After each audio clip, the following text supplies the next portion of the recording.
Hello বন্ধুরা, আজকে হঠাৎ করে আমাদের ঢাকা যাওয়ার প্ল্যান শুরু হয়ে গেল। মানে কোনো প্ল্যান ছিল না, কোনো কিছু ছিল না, হুট করে সিদ্ধান্ত হলো ঢাকা যেতে হবে। কারণ হচ্ছে আমার যেকোনো একটি ব্যাপারে খুব জরুরি একটি কাজ পড়ে গিয়েছিল। এখন ঢাকা যাব, ফিরে এসে বাচ্চাটা কি খাবে সেটা মনে করেই ওর জন্য একটু মাংস রান্না করলাম। অ্যান্ড ফ্রিজ ঘেঁটে দেখি যে মাত্র 2 পিস মুরগির মাংস রাখা আছে। তো সেই 2 পিসটাকে একটু কষায় রান্না করে রেখে যাব ফ্রোজেন করে, যাতে ছেলেটা এসে যেদিন আমরা আসবো সেদিন রান্নাবান্নার অত ঝামেলা না থাকে। যদিও আমরা যতবারই শ্বশুরবাড়ি থেকে আসছি শাশুড়ি মা কিন্তু সবসময় বক্স করে খাবার রান্না করে দিয়েছে, কিন্তু এবার আসলে কোনোভাবেই চাই নাই শাশুড়িকে সেই প্যারাটা দেওয়ার জন্য। তাই জন্য ছেলের জন্য রান্না করে রেখেই আমি যাব আজকে ঢাকাতে।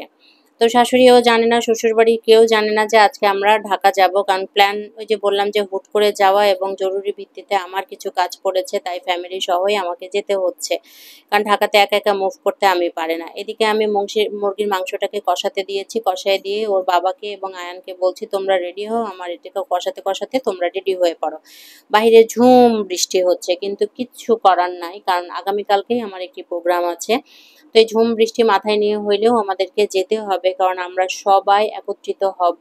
যে কোনো একটু ব্যাপারে আমাদের কথা বলার আছে, আমাদের সমস্ত ফ্রেন্ড সার্কেল আমরা একসাথে হব।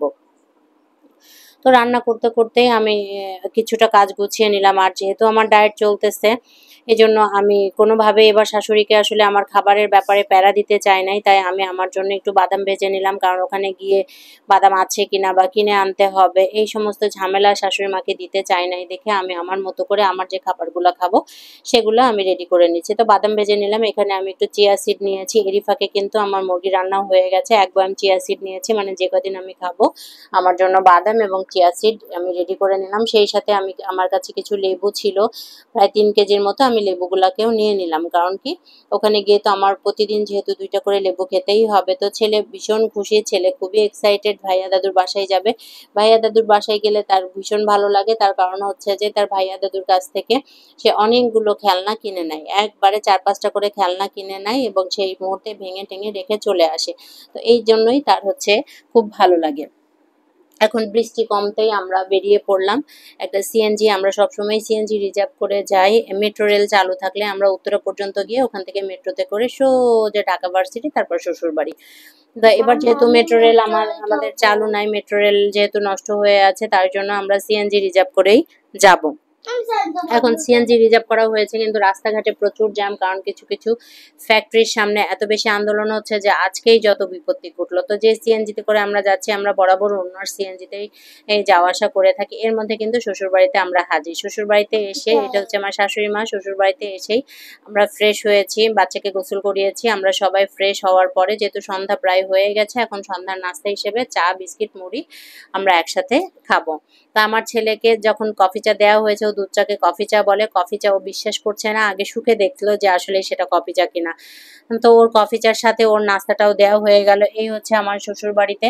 মানে শ্বশুর তখনও জানে না এবং শাশুড়ি মা সারাদিন ব্যস্ত ছিলেন, উনিও বাড়িতে ছিলেন না, ওনাদের বিয়ের একটা আয়োজন ছিল, সেটা নিয়েই ব্যস্ত ছিল। তা আমরা রাস্তার মাঝখানে যখন, তখন আসলে শাশুড়িকে ফোন দিয়ে বলেছি যে আমরা আসতেছি, একটু সারপ্রাইজ দিতে চেয়েছিলাম, কিন্তু সেটা আর হইল না। পরে হচ্ছে আমরা ফ্রেশ হওয়ার পরে নাস্তা করলাম, নাস্তা করার পরে একটু রিল্যাক্স করলাম। ওখানে গেলে আমার যেটা হয় কি, মেয়ের মতো করেই থাকতে হয়। শাশুড়ি আমাকে কোনো কাজ করতেই দিতে চায় না এবং কখনোই কোনো কাজের জন্য বলে না। আমি যদি কোনো কিছু করতে যাই, আমার আগে সে করে ফেলে যে না তুমি এসেছো, তুমি তো সবসময় কাজ করো, তুমি রেস্ট করো। এদিকে আমার ছেলে তার দিদির সাথে গিয়ে সোফাতে বসে একদম আনন্দ উল্লাস করতেছে, কত গল্প যে দিদির সাথে করছে।